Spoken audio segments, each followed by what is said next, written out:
On Tuesday afternoon, Ammon Bundy finally took the witness stand to plead his case personally before jurors. Ammon is 41 years old. Regardless of the outcome of the trial in Oregon, he still has to face trial in Nevada, along with his father Cliven and his brothers Ryan, Dave, and Melvin Bundy. Ammon carried a Bible with him to the witness stand. When asked where he currently lives, he told the court that for the last 8.5 months, he has lived at the Multnomah County Jail. I'd like to remind the viewers that Ammon Bundy has never been convicted of any crime. He has never harmed anyone. He has never threatened to harm any other human being. But despite his constitutional right to be treated as innocent until proven guilty, Ammon Bundy has remained behind bars for nearly 9 months without bail. His testimony today was filled with emotion as he described the plight of his father and his brothers, who are also innocent men who have been treated as guilty in the eyes of the law, and who have also been kept in cages like violent criminals. And all of this despite the fact that no court has ever found any of them guilty of any crimes. Ammon Bundy told jurors that his family has grazed cattle at the ranch in Bunkerville, Nevada since the 1870s.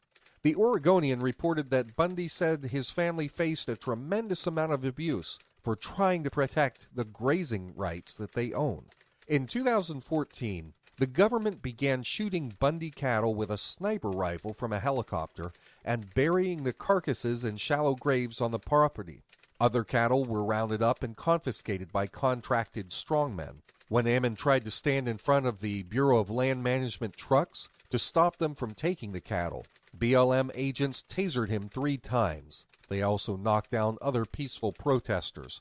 Outraged at the heavy-handed and illegal actions of the federal Gestapo, Americans from all across the country rushed to the aid of the Bundy family. A standoff ensued between the citizens against the federal authorities. Ammon said that the Bunkerville standoff certainly affected his views about the BLM. Since the 2014 confrontation, Ammon said that he was driven to find ways to protect his family's grazing rights and other ranchers' property rights, calling it their lifeblood.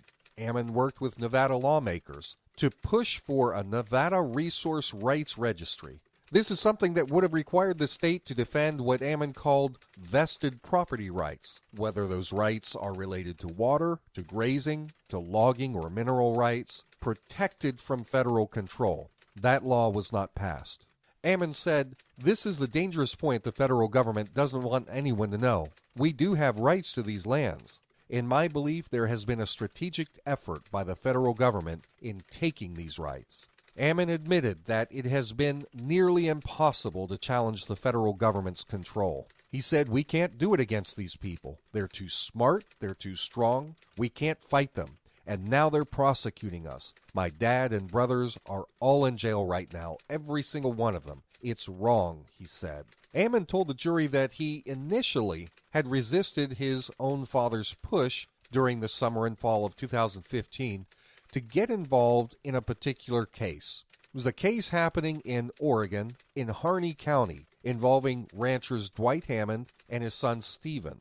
In October of 2015, Ammon said that his father asked him again what he knew about the Hammond sentencing. He said that his father told him, "I'm afraid that what's happening to the Hammonds is the same thing that happened to us." Ammon said that at the time, he told his father that he couldn't afford to fight another battle, that they were doing their very best just to keep their own family from going to prison. But less than a month later, Ammon said he had a change of heart. On the evening of November 2nd, he said that he picked up someone's message on his phone and found that there was a story about the resentencing of the Hammond men. He said he still tried to resist what was an overwhelming feeling that it was his duty to get involved, to try and protect the Hammond family. Later that night, he started searching the internet. He read everything that he could find about the case with the Hammonds in Oregon. Ammon said that he then decided to travel to Oregon to meet with the Hammonds in person, to try and understand who they were. First, he met with Stephen Hammond. Steve gave him a ride in the back of his pickup to his ranch, which was about 30 miles away.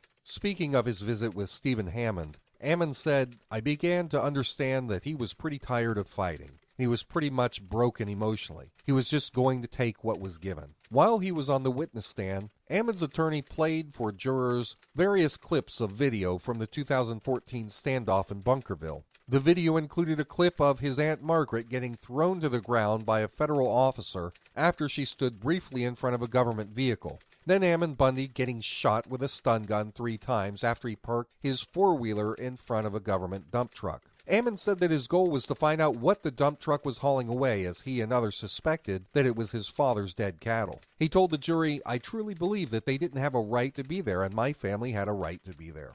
Ammon is going to be testifying again Wednesday morning, so stay tuned to the End Times News Report for additional updates as we receive them. Make sure to subscribe at youtube.com/prepare333.